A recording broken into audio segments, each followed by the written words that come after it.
Good afternoon and welcome back to Bald Feather Bets, guys.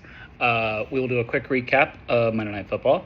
Then we're going to talk about this college football playoff field a little bit. Actually lay out 3 picks for you guys that we've already made for the opening round games.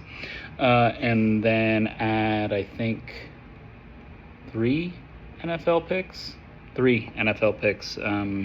for this upcoming weekend as well. But first, please make sure you're subscribed to the channel, notifications on, so that way you get notified when we post. Sometimes it'll be relatively close up until kickoff, especially on our Saturday and Sunday plays. That's why it's important you guys are getting those notifications. But lastly, also just interact with our content. Watch the videos all the way through. Like the videos, comment on them, share them around. Anything you can do to help us get into the YouTube algorithm, we really appreciate it. We're having a great season. Again, we had a great season last year. Just want to get as many people in on this community as possible and continue to share the wealth, if you will. Okay, so last night we were 5 units on the Chargers at plus 3.5. They won outright 22-19, so obviously we win. Just an absolute slop fest of a game. I think it was 7 total turnovers, 4 picks by Hurts, multiple turnovers on the same play. Really nobody able to establish anything on the offensive line. If you were watching the Monsters Inc. broadcast, Sully was dominant.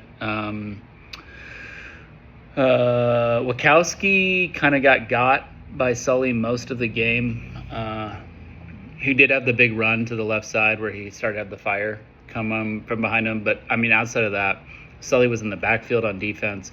Sully was running routes. Sully was all over Wazowski when Wazowski was trying to run routes. He got the game-sealing interception. Just an all-time performance by Sully. And then what was the other thing that I thought was really interesting, though, was Herbert. Herbert was clearly bothered by the hand, and you start to see him use his legs a lot more late, and I thought that was kind of the difference maker in things. Obviously, the 4th and 1 fake tush push, Barkley up the left side, was the game breaker for the Eagles that really kept them in this. But if your quarterback's going to throw 4 picks, even when your defense does what the Eagles defense did last night, very difficult to get a win on the road. So Chargers win. We get the cover, so that's 5-0 on the day, and I think that brings us to like 7-18, 5-45, and 35. I don't know, something really good. But yeah, so that's it on Monday Night Football. Let's talk a little bit about this college football playoff, guys. We'll start with we'll go in order of the games. The opening game, this is the one we have not made a pick yet on. I'm not going to give you guys a play. Just want to talk a little bit about it in terms of Oklahoma, Alabama. A lot's being made of their first game, which should be, but Alabama dominated everything about the game except for turnovers and scoreboard. Alabama also was at home during that game, and OU able to get one of 2 back-to-back road wins that were massive for them in clinching a spot in the college football playoff against Tennessee and against Alabama. Simpson started to show you a lot of his struggles there that you've seen then as the season has gone on. I mean, he started to show it a little bit before then, but that game was really poor for him. Alabama, no ability to run the ball. OU, phenomenal run defense. That was clear. That showed up. A few big breaking plays by the receivers, and that's why you see those pass yards were significantly higher for Alabama. Almost doubled OU in yardage. You know, all the cliche. This team should have won the game. Not cliche, just statistically should have won the game over the other team. Then from the OU side, Mateer wasn't great in that game, as he hasn't been really the entire second half of the year. OU had difficulty running the ball as well, but OU had back-breaking turnovers that they were able to execute on Alabama, and it wasn't necessarily lucky ones, like they were ones that they were forcing. When you kind of look at the season matchup here, Alabama is, not only can they not run the ball, but they're getting worse at running the ball. OU has a legitimate, real run defense that makes other teams change their game plan. So Alabama's going to be in a passing mode for a lot of this game. does that then lead to more turnovers for OU? Because there's an argument to be made that stylistically how Alabama had to play that game is why Oklahoma was able to force the turnovers that they were able to force, not just because they were some fluke. That they're forcing Alabama into passing situations when Venables knows that it's coming, and he's able to put his guys in position to make plays. I saw the first game that way, just in terms of watching it and when I've gone back and watched the film now, but that doesn't mean that that's everything that happened, because you're not in the huddle and you're not on the headset. Like you don't actually know what was being called from like a protection standpoint, from a route standpoint. Was Simpson making the wrong read? You don't know all those things, so it's hard to try and tell after the fact. From OU's side, Mateer's going to have to use the legs in this one. I mean, he really has most of the second half of the season. His legs were big the first time they played each other. His legs have been big in most clutch games for Oklahoma. In their losses, especially against Texas, that part of his game has really been neutralized. So Oklahoma's going to have to find a way to get the running game going some. And in order to do that, they're going to have to use Mateer, because that passing attack for Oklahoma is not as bad as Alabama's rushing attack, but it's pretty neutral in terms of having any sort of impact on the game. If anything, it's a net negative if they turn the ball over. You're going to see a healthier Oklahoma. Our Mason Thomas hasn't really been able to go. He's probably going to be at full or close to full strength. I'm also looking here at Alabama's offensive line that showed you cracks early on in the season in terms of that they couldn't run the ball, but now they're not being able to hold up and pass protect. Okay, but how much of that is because they went up against Auburn's defensive line, who's one of the best defensive teams in the country, went up against Oklahoma's defensive line, who's one of the best defensive teams in the country, went up against Georgia's defensive line, who, while isn't necessarily good in pass rush, maybe if they know that they have zero opportunity or they don't have to respect the run at all, then they have an opportunity to get the pass rush. And that's the same situation that Oklahoma is going to be in, who does have a good pass rush. So offensively, this is a difficult spot for Alabama unless they are able to pass protect some and give their game-breaking wide receivers opportunity to get open. If they do that, that's how Alabama has a path to victory here. For Oklahoma, they need to run the ball. They need to use Mateer with his legs. Mateer needs to have somewhere between 5 and 10 rush attempts in this game. And they need to come in crucial moments, third down, extended drive, goal line situations, etc. And they need to cash in on the red zone, who, shocker, OU is one of the best red zone offensive teams in the country. So they struggle to get down there, but when they get down there, they tend to push it in. And again, I think that has a lot to do with the use of Mateer's legs. So we don't have a pick on this one yet. The line is anywhere from Oklahoma -1.5 to Alabama -1.5. So it shows you that the books are split on this, sharps are split on this, depending on what book that they play with. This is probably going to be the hardest of all the first games to pick a side based on a 1.5 point spread, because they're essentially asking you to take a pick 'em. Home field for Oklahoma is a factor here. I think 3 out of the 4 games really have home fields that are a factor here. This is one of them. Nothing really else comes of note to us on offense and defensive side. The other deciding factor in this one potentially could be special teams. Oklahoma, with their kicker with the short shorts, he's very good. Alabama's struggling mightily at kicker. So in a game that could be this close, in a game that I think has a total of like 40 and a half or something, so clearly going to be a low-scoring game, that ultimately could have a big impact. But no pick for us yet. We'll be back at you guys again later with a pick for that one. All right, then let's move into Saturday, December 20th, my wedding day, by the way. There will be a TV at my wedding. Don't worry, I am not one of those pieces of shit. And my rehearsal dinner the night before, because I live in Birmingham, Alabama, there's a TV on the wall at the rehearsal dinner to have the OU Alabama game going.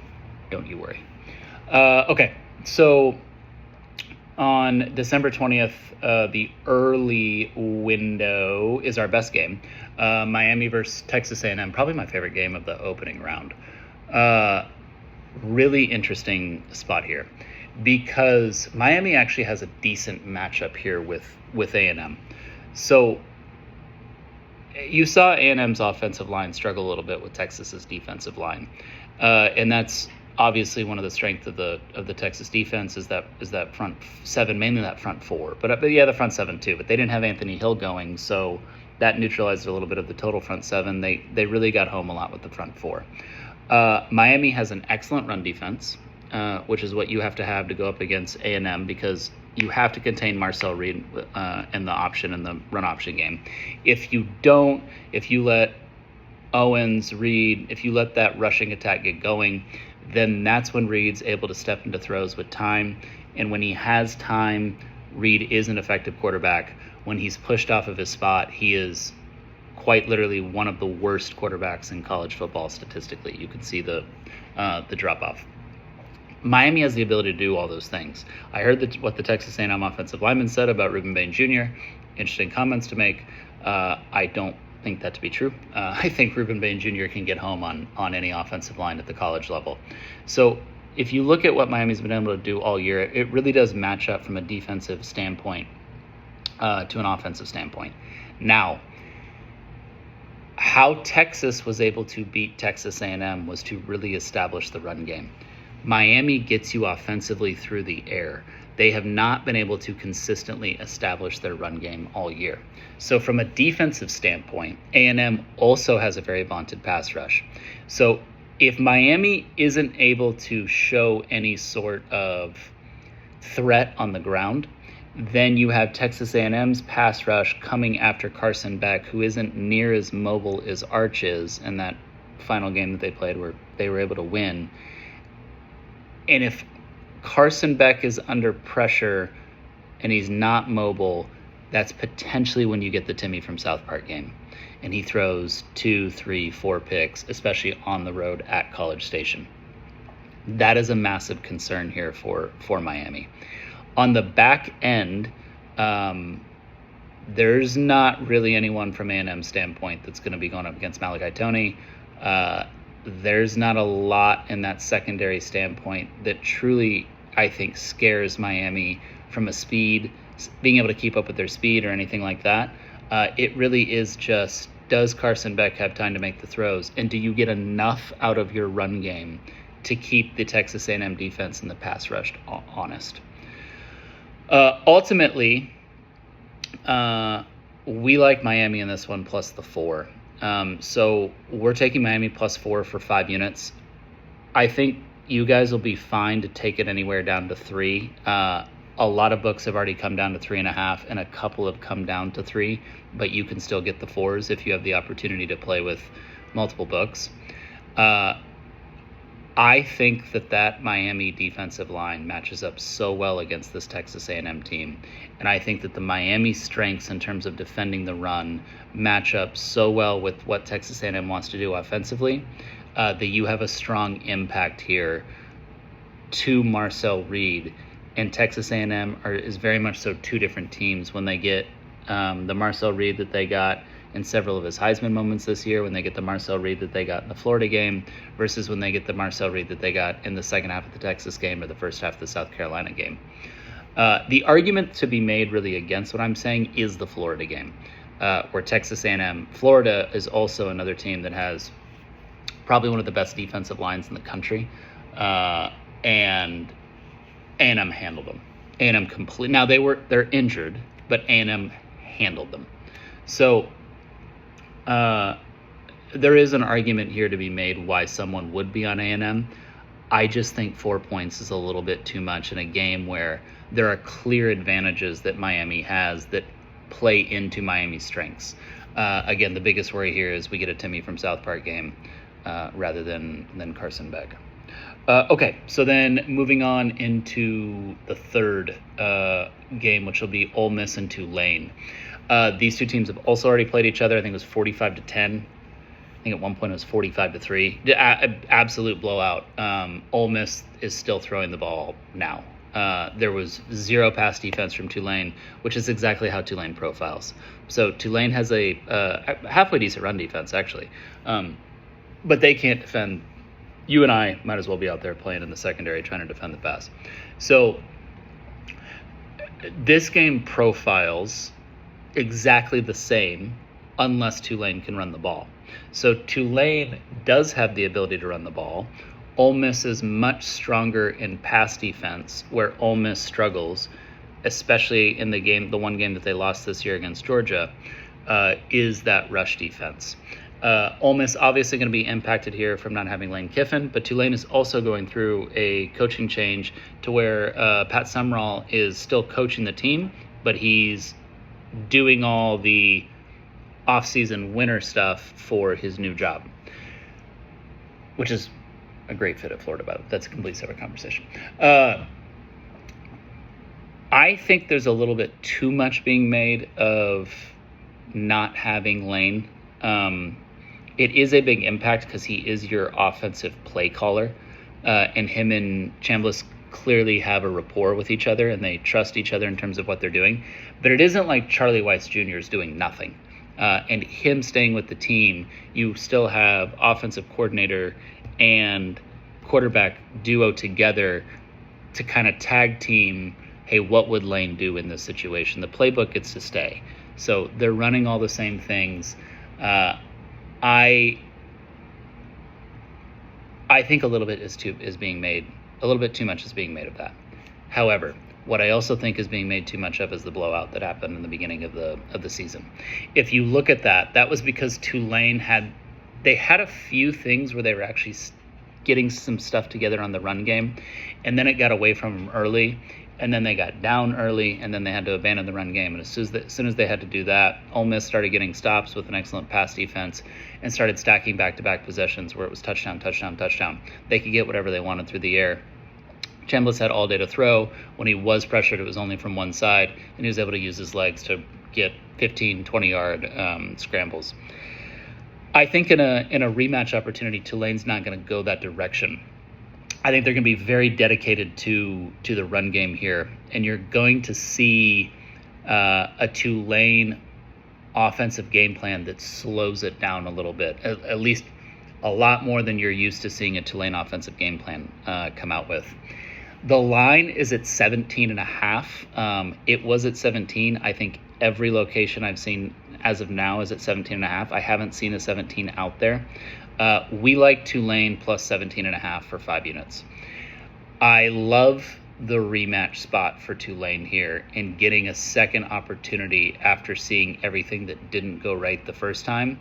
Because unlike the OU Alabama thing where Alabama really dominated the first game, it's just about them changing the turnover battle. Tulane got absolutely obliterated because they got away from quite literally the strengths that is their team versus Ole Miss. Everything about that game went to the strengths of Ole Miss, and I think you'll see a very concerted effort from Tulane to get away from that. Is Tulane live here? This is the one home field advantage that doesn't scare me in the first 4. Norman at night is a real home field advantage. Kyle Field, I don't care if it's at 6 a.m. in the morning, is a real home field advantage. This one, Oxford, is a pretty wine and cheese crowd. And then obviously Autzen Stadium at night for Oregon is a legit home field advantage. I think Tulane can do enough here, and Tulane is talented enough to make this one a game. And remember, I know everyone has in their mind what happened last year with like SMU and Penn State. SMU was about to score early, and on 4th and 1, instead of Jennings taking the guaranteed first down, he threw the ball to the end zone to a guy who was open, and the guy dropped it.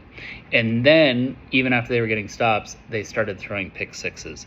The SMU Penn State game profiles a lot closer than you guys probably remember in your mind. Indiana Notre Dame is much closer, other than a 98-yard outside zone scamper for Jeremiah Love. And it's in that window for Tulane and Ole Miss to where if a few things go Tulane's way early, the game profiles for the two of them to be able to keep it close. I don't know if Tulane's live here, but we do like Tulane plus 17.5 for 5 units.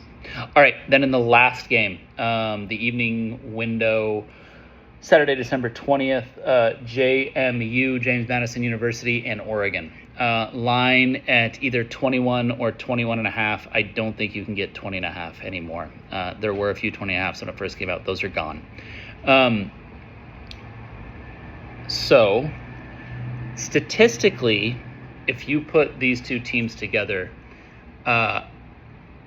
JMU has a really nice matchup with Oregon. JMU is really good at stopping the run. JMU runs the ball very effectively. They're not a pass-heavy team. Oregon is a very good pass defense where they can get Gadas on the ground. And JMU has a defense that is able to stop Oregon, again, all statistically. The question is how much of that's able to scale against Oregon's talent, how much of that is able to scale on the road at night in Autzen Stadium, how much of that is complete farce based on the schedule that they played, how much of what we saw early on against Troy is what potentially could happen to JMU here, especially going up against superior talent, and how much of what we saw early on against Troy was just nerves and they're going to come out completely firing.